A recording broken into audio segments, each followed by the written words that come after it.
So why don't we get going? Good afternoon, and thank you for attending. We try to have these sessions every month to 6 weeks, and we appreciate you jumping on. And again, I like these sessions because all the good information bubbles up from the field, because that's where the information starts. So I think what we're going to do is we're going to start with Steve Fowler. Steve Fowler's from Career Plug. He did a session last time. He's got a couple of new embellishments that you might find interesting as far as how to leverage Career Plug to be more efficient. So, Steve, I'm going to ask you to kind of take it away and kind of share some of your points with the group. Awesome. Well, thanks, Daniel, for letting me join today. I'll put a link in the chat for everyone. So if you have more questions about CareerPlug, if you maybe are a member and not currently using it, this is kind of the one-stop shop. But let me go ahead and share my screen here. This is the link that I put in the chat. And Daniel mentioned we've been working on some new exciting things at CareerPlug. So a big goal of ours is to continue to help business owners drive applicants to apply to jobs. And one of the big ways we're doing that is through directing people to what's called your careers page. So we all obviously all know about the job boards like Indeed, ZipRecruiter, Google Jobs. And with CareerPlug, when you post a job, it goes to those job boards. But what's happening a lot now is, especially younger generations, they're starting at Google when they search for a job. So you can see on my screen here, if I'm searching for, Big Sandy Superstore jobs, people are actually landing on, what we call a career site. So this is a member that uses CareerPlug to post jobs, and they actually embed all of their active jobs on their website. And so one of the big things that we're working on here is, hey, how do we get more applicants to apply directly on a career page versus seeing the job on Indeed? Because what's happening is, when someone lands on Indeed, they're being fed tons of other jobs for, other similar positions. And so you might lose out on those applicants. So I want to kind of share a feature that's in beta and hopefully will be coming out soon. And that is up here on my screen in the top right corner, you'll see something new that's called Careers QR code. So there's two features here that we're implementing. The first is text to apply. And so what this is, and you're welcome to test it out on today's call. I'll go ahead and put this in the chat as well. It looks like maybe I can only message the host and panelists, but you're welcome to see that on my screen. So if you text BrandSource1 to 833-657-8889. What this does is this automatically then responds to that interested applicant. Steve, could you repeat that? Could you repeat that number again? Yeah, absolutely. If you text BrandSource1 to the phone number of 833-657-8889. And I'll zoom in there so you can see it. So what this is going to do is when you text that message, BrandSource1, to that number, the system automatically kicks out a text to that interested applicant. And what it's going to do is it's going to direct them to your careers page, right? So this is helpful for, if you've got friends or family that are interested. We always tell clients the last thing you want to do is tell someone, hey, go to Indeed or go to ZipRecruiter, go to a job board and just search for, Big Sandy Superstore, and you'll find our jobs, right? We want to make it as easy as possible to apply. So we're adding this where you can just text the number. Applicants, you can, put a sign up in a store. And, previously I've done some webinars, I think with Daniel, and I've shown, how you can download a QR code from Google Chrome. And we're actually building that into CareerPlug now as well. So you'll see something in here that says download a QR code. Again, you're welcome to pull out your phone right now, open up your camera app, and you can simply scan that QR code. And again, what this does is this pulls up all active jobs that are posted in your BrandSource/CareerPlug account. So again, if you have marketing posters, you can add this QR code to them, or we've even added the ability to download a one-pager. So if I click on download this PDF, click on it here, we'll get a we're hiring PDF. So again, this could immediately be printed out, and so if you're going to a job fair or something where you're going to interact with potential applicants, this is the best way to kind of get them to apply. So they can either scan the QR code, or like I mentioned earlier, they can text that keyword to that phone number. So again, the benefit is they're going to see all the active jobs. And real quick, I'll show you what that careers page looks like. So this is a careers page. This is fully customizable as far as the banner here, all the copy in here can be changed and customized to your local store or stores. And then when an applicant lands on here and clicks on find jobs, they'll see here that we have a sales consultant position posted right now, right? So applicants can quickly fill out their information, upload a resume if required, and then they immediately enter into the Career Plug system. So again, just one of the few ways we're trying to make it a little bit easier to get more applicants to apply. I was in the Big Sandy Superstore. I think they've made 16 hires just last month. And I think 5 of those came from actually their website, right? So from their career section on their website versus a job board. And so these are typically better applicants because they're searching out the name of a location and applying directly. So any questions on that? I can pause and open it up to the group. You're welcome to come off mute or put questions in the chat if you have them.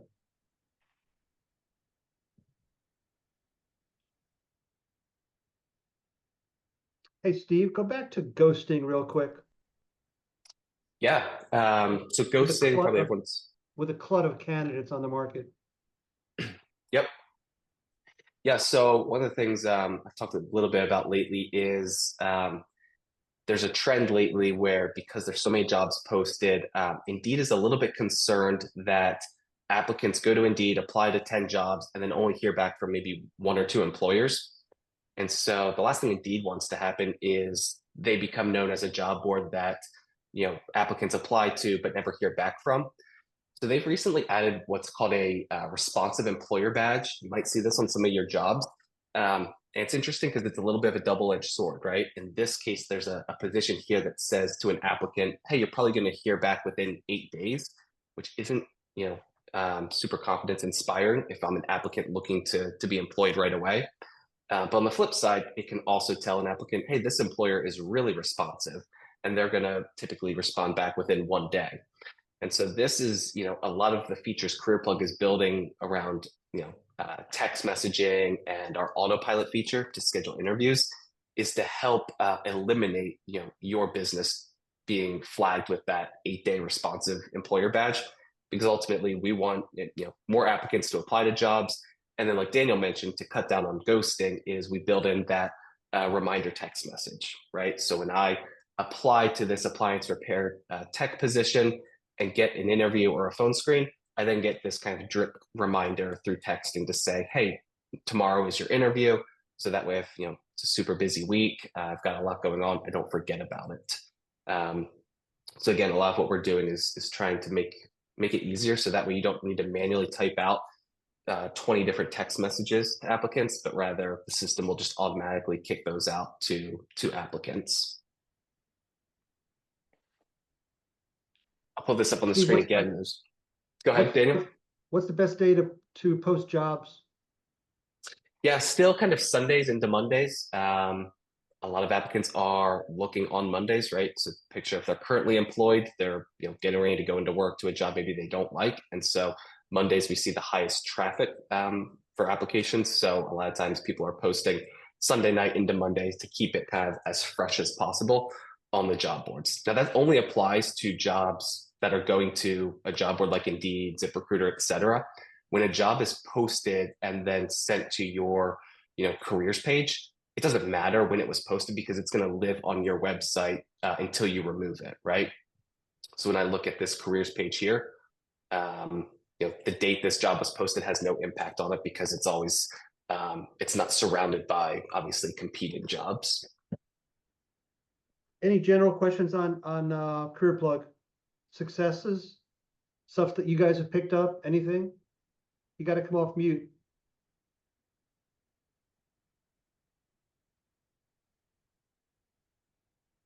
Okay, Steve, thank you very much. Obviously, you're going to hang around with us. Absolutely. Steve, how about your cell number, please? Yeah, it's 717-979-8220. Pennsylvania. You got it. Okay, guys, thanks so much. Clyda, I know that you're famous Tampa. We really appreciate you jumping on. And I know you got to get back to your business because of all the stuff that's going on. Communications in a disaster, some tips and strategies. I know we went through this last time with COVID, but there's going to be other stuff. So Clyda, if you could share a couple things you're doing, that'd be great. And then you could take off. Well, again, the biggest thing is just staying in touch with our employees. That's a huge thing. And again, you know, if you're interested, I will send Daniel the information about Who and the contact person. I don't even know what it costs because our insurance company takes care of it for us, but it has been wonderful. And then our employees can text right back, you know, hey, I've got water in my house. Where do I go? What do I do? And then we could, you know, we can tell them what to do. We have some of our stores open right now for shelters for our people to go to until we have contact people there. We have water, everything for them there. We're just trying to be proactive. You know, we have a manager's chain so that they keep me involved and so that I can send out these messages all the time. One of the things that I asked Daniel to ask you guys about was we had quite a few people that lost lost their whole house full of stuff. And we're trying to help them with like appliances and bedding and everything. But we've been kicking around the idea of having a fund, a benevolence fund for any kind of disasters like this. And that way we could use this money then to help any employees that have gotten into a disaster situation. And I just wanted to know if anybody else had ever done anything like that and how was it funded? I mean, we were talking about, you know, X amount of dollars could be put into a fund to be accrued for this kind of thing. Just wanted to ask if does anybody have something like that? This is Karen from Yellow Appliance. It's not formal, but we have something that if someone has a disaster, we had some employees that had their house burned down. So we decided to make it up to $5,000 that they can apply for help. Before that, we were helping, but it wasn't anything really, there weren't any guidelines. So since then, we've just created some guidelines. So we'd be fair to everyone. And everyone would have the same opportunity to receive some help. That's great. So how did you communicate that with to your employees? Did you just like send out a general like email or? So no? we actually didn't communicate that. We just decided, and I can honestly say, I don't want to jinx it, but since we decided to make it a formal among management, if it comes up, we will approach that employee and let them know. We had made the decision at the time to not make a formal announcement. So how would they know to apply then for the assistance? Well, I guess we're small, so right now we have about 225 employees. We pretty much know what happens out there, especially if it's something like a house fire. We had someone that their child was hit by a car, was injured, but okay. Things like that. We reach out to them personally and let them know we're here and offer what we can. So up till now, that may change beginning of the year.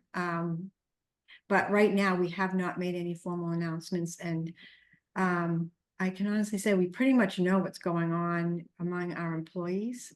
Even though it's over 200 people, we're pretty close. It's a close-knit group, believe it or not. Mm-hmm. Yeah, we are too. And what I did was I just sent an email out to all the managers and said, look, what happened in Helene with your people, you know, does anybody need help? And you know, one guy his car was washed away. Mm. And so we're busily trying to find a car for him now. And one guy lost everything. So, we've already furnished him with, the appliances and beds and that kind of thing. But, and I think everybody in the store just kind of took up money and gave him.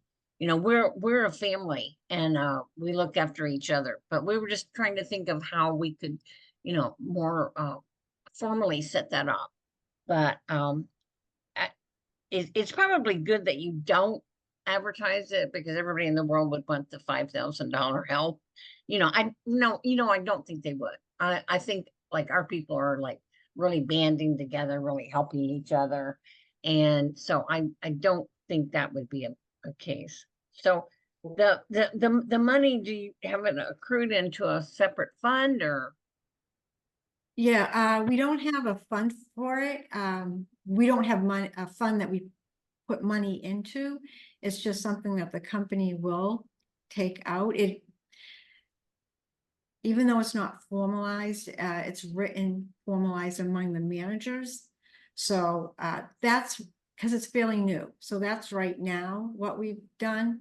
And we are going to open up a separate account for that and just add money into it. We're small, so we have one owner, and this is how we wanted to do it.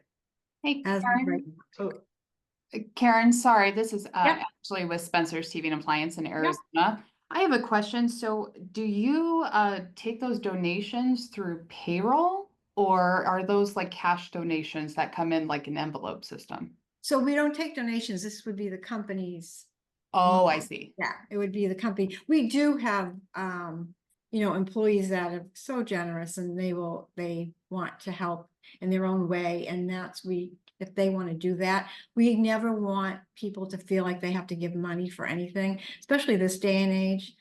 There's so many people taking hardships in their 401k, and I have to see that all the time. And it's so bothersome, but that's the way of the world right now. People are just having a hard time. So we never put anything out on the employee. If they voluntarily give something, and a lot of times these tragedies have GoFundMe that the family does. And if employees want to go through that on their own, they're fine. But this is strictly Yale money. Oh, I see. Okay. We've done something similar recently. We had an employee that had their vehicle catch on fire over here at our corporate office. We also had an employee just recently where her son was in a motorcycle accident, and they've done something similar where they've put together a GoFundMe account, and we've reached out. We've sent communication out to the employees on just saying, hey, here's the situation. If you'd like to volunteer to donate anything, you're more than welcome to. I would kind of go old school a little bit when it comes to that, kind of like the cash envelope system almost. We try not to do it through payroll. But we have in the past, in certain situations, the company has matched whatever was donated. So for instance, we may match 50% or 100% of whatever was donated. I haven't seen donations really go beyond maybe just $4,000, depending on the situation, of course. But that's kind of how we've done it in the past. And what I like about it is it gets the employees engaged, it gets them involved. Some of them have donated spiffs, that they get from the manufacturers. That's helped too. But as far as the company goes, we haven't done any like a separate fund like you were asking, Clyda. So I'm curious how other people may have funded benevolent accounts like that too. That's interesting. Yeah, I'm glad that you brought up about the matching, because we also thought about that as part of the whole fund. It just how would we do that? But we've had people who have been injured, and other employees will donate PTO time. We took care of their family for Thanksgiving and Christmas when this guy fell through a roof and was, had everything in the world broken, and we took care of his kids. And so I've seen that in our company quite often. But the GM just wanted to know, does anybody have a formal way to do this? It's always, like on a one-on-one basis, but he just wanted to know if anybody had. I will add something that this was one of our assistant controllers that brought this up after an unfortunate incident happened, I want to say about 6-7 years ago, where a customer's home actually blew up.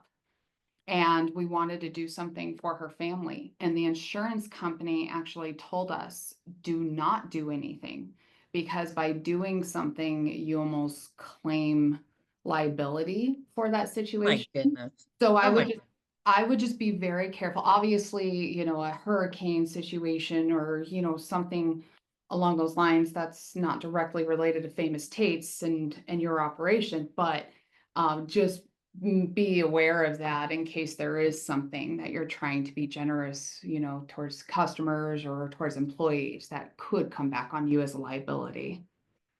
Hey, Clyde, before we let you go, I know you want to get back to your group. What are you doing to stay in touch with your people during this disaster coming up? What's the chain? How are you doing that? How are you accounting for people? like I told you, TrueWho is the way we're doing. TRU, capital HU. And I will send you information on it in case anybody else would be interested. But it's proven invaluable in Helene and in this hurricane. Because it's one number that I can push out by email and by I'm tired. Can you guys tell?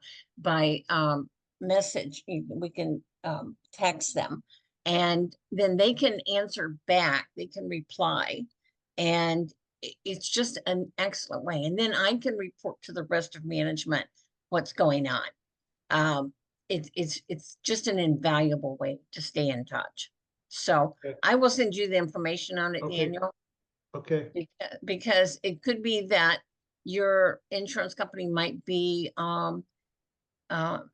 willing to furnish that to you, because it's like I said, it's been an invaluable tool to us.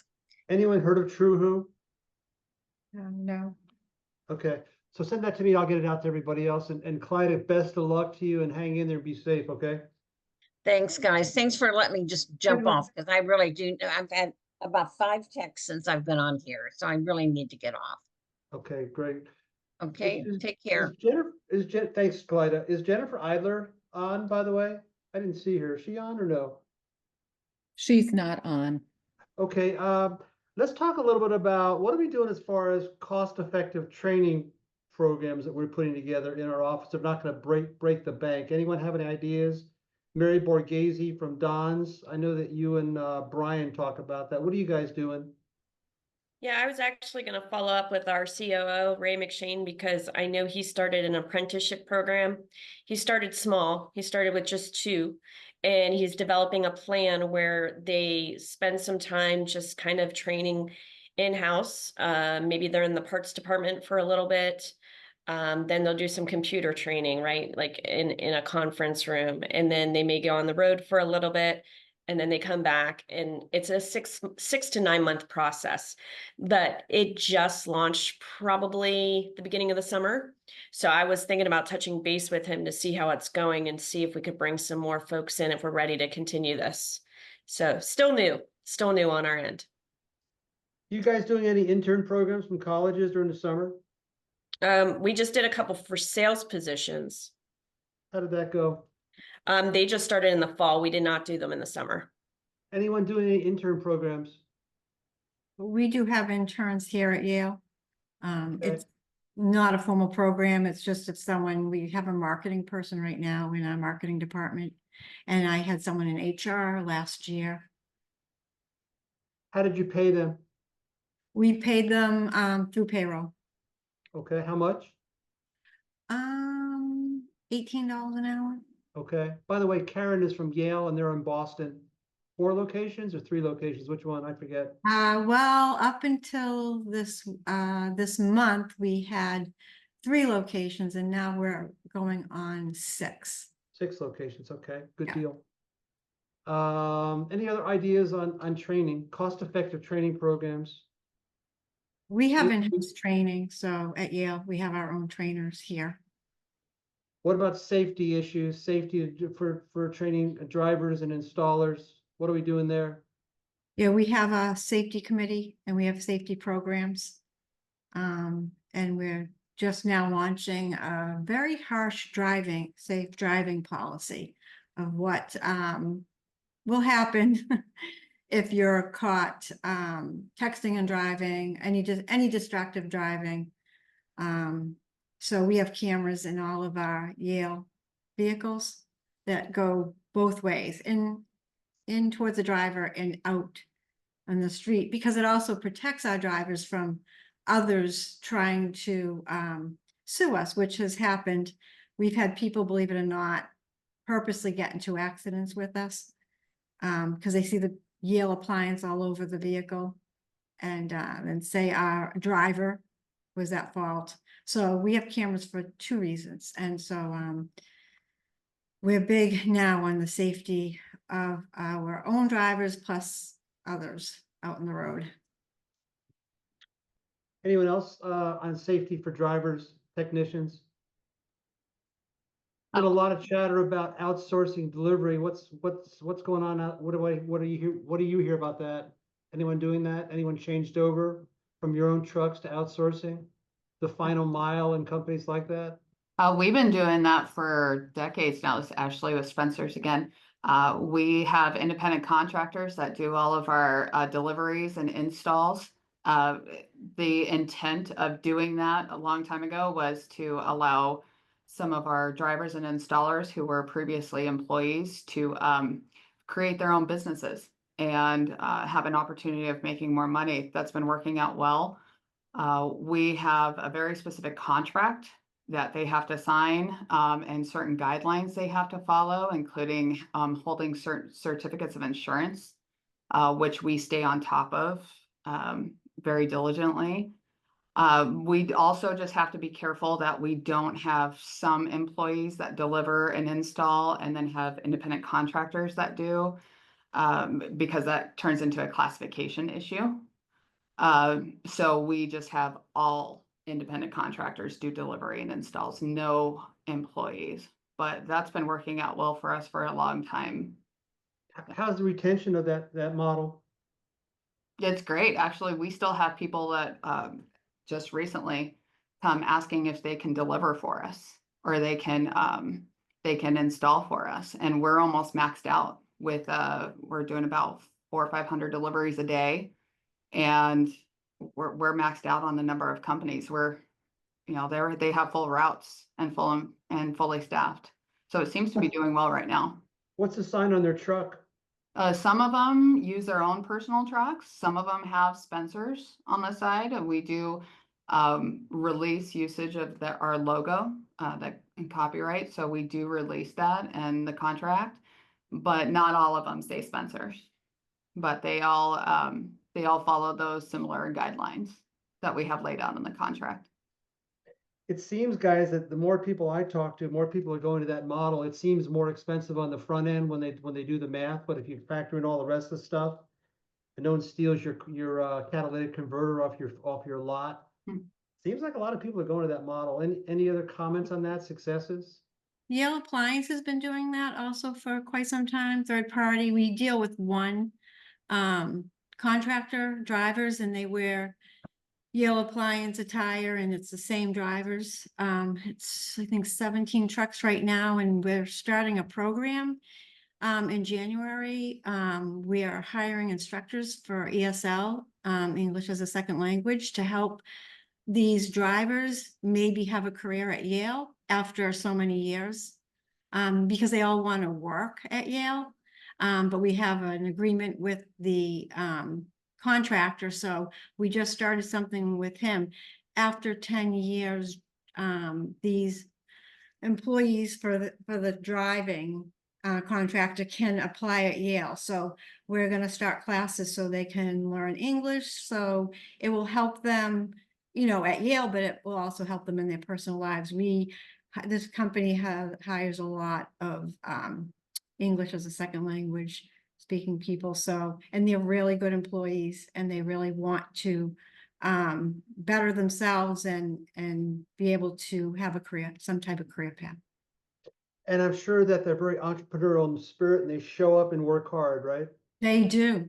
They are very good. They're the, you know, who customers see first when they, after the sales, that's who delivers their product. And they do, they're some of the best people and best employees that are not actually Yale employees, but they're really good presenters for Yale. Anyone else comments on that? Anyone thinking about it? Mel, what are you doing out in Wichita? We have our own internal delivery. I mean, I've only been here a couple of years. I don't know if they've thought about outsourcing that. I know, I mean, like most people, we have the cameras in our trucks. We have some really cool tools, routing tools that basically have gotten us to where, you know, we've had, you know, 8 trucks out in a day, and with these tools we've bought, we've realized we only need 5 trucks based off of these routing tools and best practices. So we've saved a lot of money there. I don't know. I mean, would it be something we would consider? Possibly. That would be a pretty big change here. I mean, I'd be interested to hear from others, you know, from a cost saving standpoint.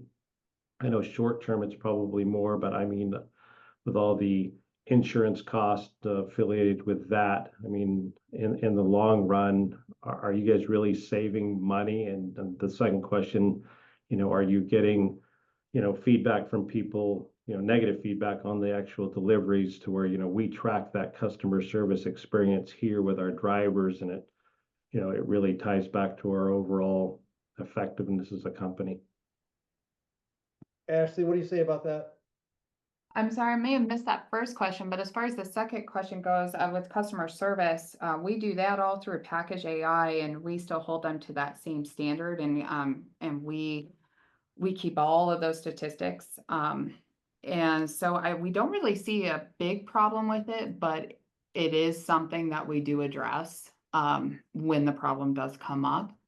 But we do have to be careful, like I mentioned before, because of that classification. You know, we don't want to be potentially sued for misclassification of these ICs as potential employees, because they want, kind of like what Karen said, they want to be Spencer's employees and get all those benefits.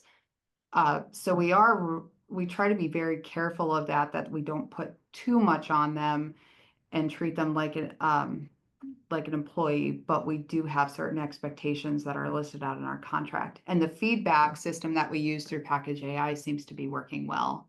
The Jenny system, I guess is what it's called. But as far as, I'm sorry, the first part of your question, what was that? I think I missed that part of it. Well, the first part was around, you know, the financial benefit, but as far we're in the process of putting in the Package AI software as well on our end, or the okay.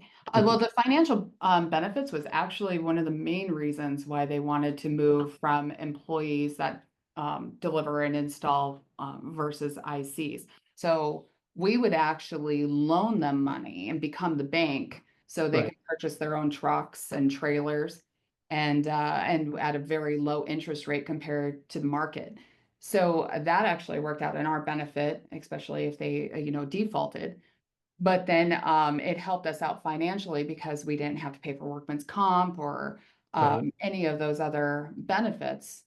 So it helped us out on the bottom line over time. But like Daniel said, it does look very costly in the beginning, but it does work out in the end. And we've been keeping that model for a long time. The other thing is also insurance claims that have come through. Those insurance claims would hit their individual insurance instead of Spencer's insurance, causing our insurance rates to go up. So that they're a little bit more diligent, I guess, when they go into customers' homes. They're a little bit more careful, we've noticed, 'Cause when it's it's their their money. own company. So you had employees actually that were your employees before that basically started their own trucking companies? Yeah, so they used to be, I want to say they started this in the early 2000s. They were actually employees that we would send out to customers' homes. And that's when Rick kind of changed this whole model around and gave them an opportunity to create their own LLC and Okay. would loan them money to purchase the equipment that they needed to complete the jobs. And so you were the bank in that instance. Exactly. Yeah, we became the bank and we would loan them the money to whatever they needed as far as usually it was just to purchase equipment, trailers, trucks, things like that. Uh, Yeah, and it worked out. It seems to have been working out very well. Some companies actually, if they don't get enough work from us, they've actually expanded out and go and deliver for other companies, so Sure. it's kind of creating an entrepreneur, type of behavior. Yeah, I don't want to take everybody else's time up on this topic, but I mean, Ashley, I'd like to connect with you maybe later on and have a more detailed conversation about it. Sure, absolutely. I'll put my information in the chat. Okay, perfect. Mhm. I'll tell you the other thing it does, it creates an umbilical cord back to the company because they're committed to the company because they've lent them money and they're in. So I would guess that the turnover is low. Lots of companies are doing Clyde was mentioning that famous Tate in Tampa. They've been doing that for a number of years too with high success because of the same reason, the costs. The cost, it's more efficient, no insurance claims. It's just, and you get that entrepreneurial spirit and you get a better customer service experience by the homeowners. So yeah, good stuff. Hey, George, I know you're relatively ramping up right now. I know you just jumped on. What's your thinking about outsourcing trucking? Are you there? As far as having our delivery guys as being 1099 employees or just hiring Yeah. a different company altogether? 1099. I feel like, we've had it both ways. I felt like we have more control over the situation when they're a W-2 employee. If there was a callback, I needed to run back on it right now. I had more control over it. I find when they're 1099s, at least for us, it didn't work out well because, hey, I need you to handle this for me. And you would get a little kickback, no, I don't have time, blah, blah, blah. And there's a lot of different parameters you got to play by when you're 1099 as well. They're their own boss pretty much.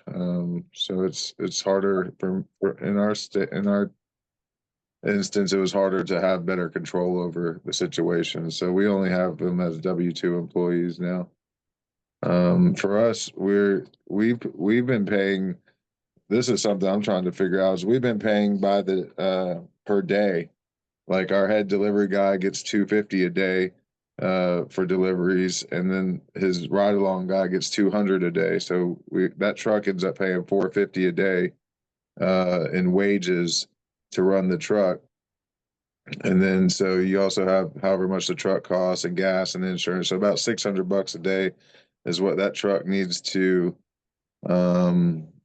charge out to be able to at least break even on that truck run. It's been working well, except for like when we have slow days, and you only have 4 deliveries or something per truck, 4 or 5 deliveries per truck, and you don't meet the actual the cost to run that truck. So you'd be losing money with the truck rolling. So when we hired all our delivery guys, we said, hey, up until 4 p.m. we could still add another delivery on at up until 4 o'clock if it's a light day. And everybody agreed to that, but you're getting pushback from the delivery guys. They don't want to run another call when they're done, that kind of thing. And so I'm battling that right now. It had been working out well until we got to this time of part of the year, and it's gotten a little bit slower. So we're trying to figure out. I was thinking about maybe paying either per delivery or per piece, to incentivize the delivery guys to want to come back and do another call or drop off and do another delivery or something like that. Is there any thoughts on that? You know, has anybody paid per piece or had any success in any other kind of way besides just hourly, where they just try to ride the clock all day? So I'm really looking for suggestions if anybody has a better way of paying their W-2 employee. Yeah, we pay ours, you know, ours have a base salary, but it's very low. Their commission paid based off of the volume they deliver, also based off of did they deliver it in a timely manner?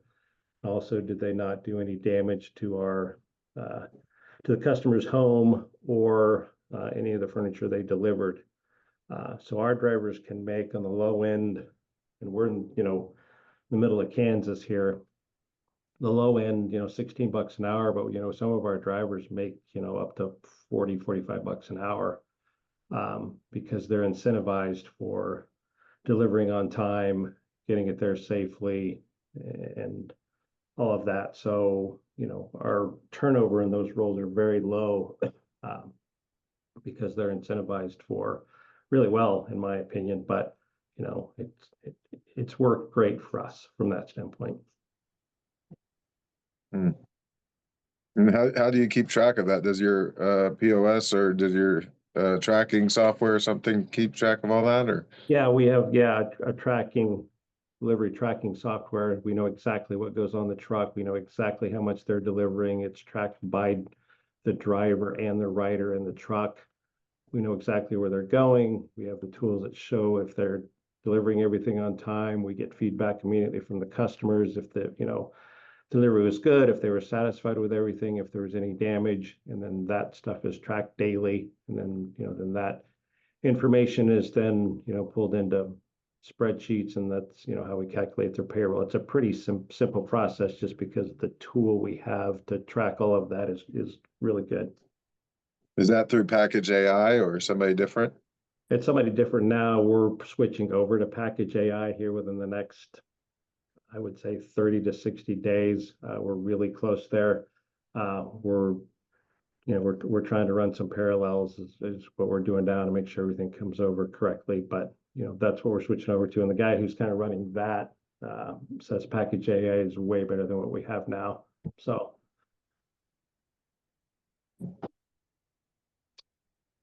Well, again, that's something to consider. And the nice thing about it is you have some bounce off points from real people in different markets that are not going to compete with you to kind of give you the straight scoop. And it's up to you to see if it makes sense. But there's a lot of merits to outsourcing. Obviously, if it doesn't work, it doesn't work.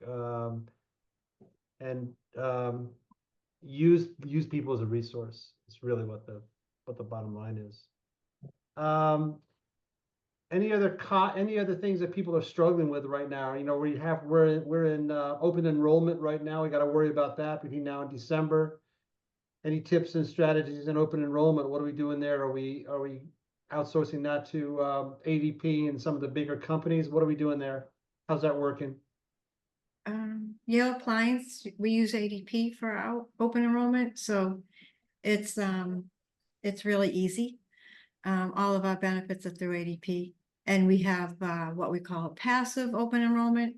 So employees during open enrollment, we have it for 2 weeks, and if they're not making any changes whatsoever to their open enrollment, to their benefits, they don't have to do anything. The only thing that does have to be submitted each year, of course, is flex spend account. That has to be put in every year if you want to continue that. And we have an employee funded vacation. Employees can buy a week of vacation each year. They pay for it themselves. And that they would have to submit each year. But other than that, unless they're making changes, they don't have to do anything really. What's the policy on use it versus lose it on vacations? What are you doing there? Anybody?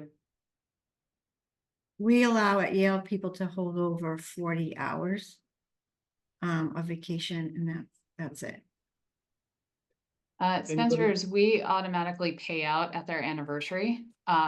With the Arizona paid sick time law that passed, I want to say about 6-7 years ago.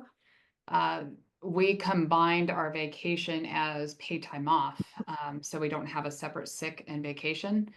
And according to that Arizona law, we have to either allow it to roll over or we have to pay out the amount that's required for that to satisfy that law, which is 40 hours a year, basically. So we just automatically pay it out. Otherwise, what I ended up doing year after year was employees would just be scrambling at the end of their anniversary year to try to take their vacation so they didn't lose it. It just wasn't worth it. So we just automatically pay it out. And then it messes up your workflow because everyone's taking off at the end of the year, right? Exactly. Productivity goes down. Exactly. Right. So it just wasn't worth it. Good point. So everyone's going to PTO then without vacation and holidays. It's just PTO, a certain amount of days, and that's it, right? Yeah, so we still have separate holidays, but pay time off, that's used for everything, vacation, sick time, personal time, whatever it is. And then we increased it a little bit on how quickly they don't do an accrual, we do an automatic allotment. So we just automatically give it to them on their anniversary date. Is that stated in your employee handbook? Yeah, our employee handbook, yes. Your employee handbook, is that in good shape or it needs some help? No, definitely need some help. I was being a little sarcastic. I don't know if you got onto that one. But yeah, so no, the policy is stated there. Every employee has to sign it digitally when they do onboarding. So they're aware of the allotment schedule and that memo that went out in 2017 after that law passed. So they're Again, just a reminder that ABB has a free handbook that's compliant in all states. Fill out 15-20 minutes worth of stuff, you'll get a 60-page document back that's probably going to be 90% better than what you have if you're just not been updated. There's also new language on AI in there, AI and social media and stuff like that. I mean, you got to have some AI language in there because things are changing, and if you haven't updated your handbook, it's a good time to do it, and it's free. It would cost you maybe $2,000 if you went to a lawyer, $2,500. So think about that if your handbook's a little bit old. Any other comments on any comments on handbooks? How are we doing on handbooks? Can I ask one question regarding PTO or vacation? Yeah, go ahead.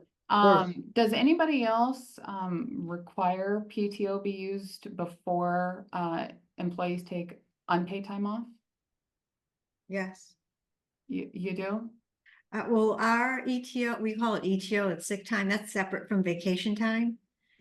But Yale earned vacation, which is separate from employee funded vacation. So we don't allow people to take unpaid time off unless you want to call that week that they can buy. That's really essentially unpaid because they're paying themselves. If they sign up for 40 hours during open enrollment or VVF, what that is, we divide their, they get an employee deduction each week in payroll, we pay weekly, and it's just their weekly salary divided by 52 weeks.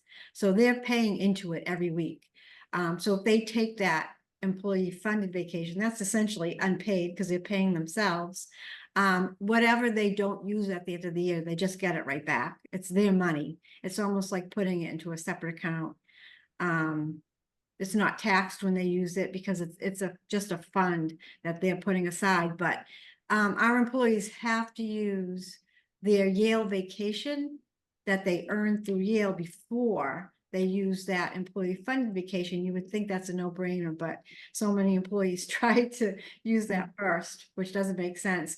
But yeah, before they go without any unpaid time, if they have any ETO, their sick time, or their Yale vacation, they have to use that before taking the employee funded or unpaid. Okay, yeah, I've been getting a little bit of, we've kind of been enforcing that over the years, but have been a little more strict on it this year. And I'm getting a lot of griping about it. So I was just curious on what everybody else was doing on that.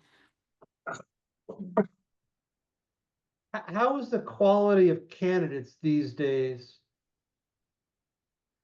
Still a lot of bulk quality is good. I know we have the election coming up. Hopefully we'll get past that and maybe we'll get somewhat back to a normal workforce. But what are we seeing there? Is still a kind of a funky marketplace as far as people? At least for Yale, it's getting better. We just hired 15 people last week and we're hiring another 6. I think, we're being really picky and managers are taking their time, but at least right now it goes in waves, and right now we're on a good wave. So we'll take it as long as we can get it.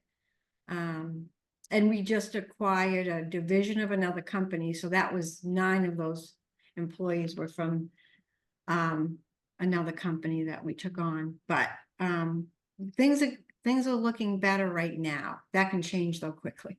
People are showing up to work. People are showing up for interviews. No call, no shows. That's not happening. That's calming down a little bit. Yeah, it's better. It's getting a lot better for Yale anyway. Okay. What about what else you seeing around the country, guys? Mary, what are you seeing in Pittsburgh? Yeah, I wish I was having the same success. No, I'm having no shows for sure. And I am texting them, reminding them of their interviews, not hearing that they're not going to come and they're not showing. That's especially for delivery jobs. And I would say very slim pickings right now for me. Okay. Steve, what's your mantra, your statistics you use on texting versus everything else? I know you've said that a couple times. Yeah, I mean, it's obviously, depending on generations, but it's like 8 times more responsive to texting. Obviously, even like just picking up the phone and calling people, especially younger generations, aren't answering the phone when it's an unknown number. So continuing to, text, engage with people, both when they apply and then leading up to, even through the interview process before they are kind of in the position is what we're recommending. And confirm their appointment for tomorrow. Text them, hey, Steve, look forward to seeing you tomorrow at 9 o'clock. Just as an added touch, that really helps. Texting is much better than calling. No one goes to voicemail anymore. Voicemail is useless. So I'm glad the quality of the people are getting better. What do you find, Mel? What are you finding in Wichita? You find the quality of candidates is a little bit better? Yeah, I don't know if Whitney's on, she'd probably answer better this than I could. We've had some recent applicants for store managers and we've got some pretty good candidates there, but like everybody else, it's hit and miss. I mean, you would expect at a manager level that's going to pay a pretty decent salary. You have people showing up 15 minutes late or no shows every now and again, which is mind-boggling to me for those kind of roles. But for our RSA salespeople roles, it's a continual hit and miss with that. But you know what, that sometimes it's great and sometimes it's not. There doesn't seem to be a rhyme or reason as to why. Excuse me, Daniel. I just want to comment. Yale started a new referral program this year. And it's been working out really well. If an employee refers someone that we hire, they both get $50 extra in their paycheck each week, as long as they both work at Yale. And we've been getting some really good referrals. We're up to, I think, 6. That doesn't sound like a lot in a year, but prior to this, our regular referral program, we weren't getting too much, but we've been getting some good quality people referred by our employees. I think that's one of the reasons why. $50 forever? Yeah, as long as they both still work at Yale. If one of them leaves, then it stops. That's a great idea. I love that. Per week, you said? Per week? Yeah, each week they get $50 extra in their paycheck. Both the referee and the referral. That makes sense what I just said. I don't. Karen, you have that on a one sheet? Yes, I can send something. The recruiter has it when we advertised it out to the employees. I can send you that. Okay. Now, is that something you hang on your website as well, on your career page? We don't really on our website. There is a career page. We really don't use that though. Okay. So no, it's on what we have SharePoint, which is our internal internet system in Yale, and we remind everyone every so often. But this year we've really gotten some good quality people from our own employees. But just as a comment, Steve said when he opened the session up that he says you get better quality people if the jobs are on your site. Is that what you said, Steve? Something like that? Yep, because they're essentially searching out your store name, right, and landing on it versus they're going to Indeed and they're Yeah. just typing in a job title and they're not actually interested in working for Don's Appliance. So that's awesome, Karen. I've heard of people doing $25, but 50 is amazing. And I'll plug Career Plug one more time. There's a referral feature in there where you can it'll send out a text every week to your current employees saying, hey, don't forget we have this $50 referral program. And when they share it, it automatically attributes any applications to them. But that's awesome. It's working really well for you. Really Love that. cool. Andrew, you were about to jump in and I think someone stepped on you. Did you have something to say? I was just gonna say, I had spoken with Steve earlier this year with utilizing Career Plug, and we've had better candidates, but we also have a major furniture store closing here in our area, and we've got one or two great people who have then referred other great people. So we're looking pretty good. Which furniture store? You're in Houston, right? Where are you? El Paso, Texas. El Paso, right? Which store Yeah. was that? The which furniture store closing? Cons. Oh, Cons. Yeah, that's a big one. Yeah. Yeah, that's huge. That's huge. Yes. And don't forget Cons. And what's the furniture division of Cons that are closing? A funny name. Badcock. Which one? Badcock. Yeah, Badcock. Yeah. Don't forget those people. And those people, don't be afraid to go into some of those stores for Cons and Badcock when they're leaving, because those people need jobs. And Badcock, kind of an old time store, but they have some good people there. George, have you recruited anyone from Badcock or those stores or no? No, the employees at the Badcock around us were planning on reopening the spot as a different furniture store. Okay, got it. But Cons has hired some good people, so keep an eye on those people. And the other thing that just one additional comment before we wrap up is, it's the end of the year right now, and traditionally this is the time statistically where people have their ear to the ground and they're thinking about making a move. And if you have some A players or people that are really good folks, make sure you stay in touch with them. Take them to breakfast, take their temperature, see how they're doing, because you don't want them wandering out of the yard on November, December, because this is the time when people leave and make job changes for January 1st. Any other comments or questions before we wrap up? Pressing issues, hotspots, things that they're working on.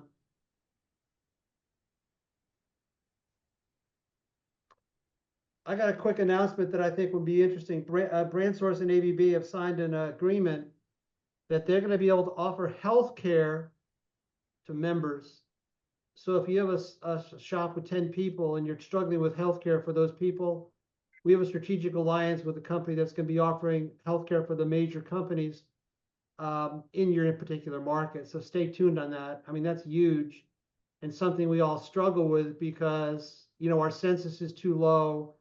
Our pre-existing conditions are too high. So this might be an opportunity for you to kind of get healthcare or shop healthcare from a national standpoint. The other thing we do is we're working with a Mutual of Omaha on a 401k and retirement program that's going to be announced shortly too. So that's kind of a heads up. And two big programs that you guys could use locally, smaller shops. Anything else? I have a quick announcement, Ashley with Spencer's. Vanessa Perez is actually no longer with us. She, yeah, she has gone on to bigger and better things. She has jumped back into the healthcare industry, which she is very passionate about. So, but I did find somebody else to help, and I have Teresa Wilson with me. She's our new HR generalist. And she's here on the call with me right now, but she will be most likely joining these calls and following up on some of the communication and just helping out with recruiting and onboarding, communication to employees, etc. Well, thank you for sharing that. So just from a standpoint is that Ashley was been with the company for a long time, on 7-8 years, and then she left briefly, and then she came back, and now you're taking over to HR then again. Is that right, Ed? Yeah, so I left briefly, came back as the corporate manager, kind of just touch all areas of the company, and wherever they need me, I kind of go. But since a majority of my background is HR, and with Vanessa leaving, I kind of taking more of an HR director role right now. I'm kind of back to where I was. But I have a payroll clerk that is on regularly 3 days a week. And then now we have Teresa to help out with HR generalist items. So yeah, still kind of bouncing around, but still here in HR. Good deal. You do a great job there, Ashley. Thank Hey, you. thanks so much, guys. Keep your thoughts and prayers in with the people in Florida. I'm in Florida, and it's going to be kind of a funky time for the next 2 or 3 days as we get over this. But thanks so much for your participation, and I'm always here for you, and I appreciate you signing on. Thanks, Thank Daniel. you. Thanks, Stay Daniel. safe. Yeah. Okay, guys, we'll see you later. Bye.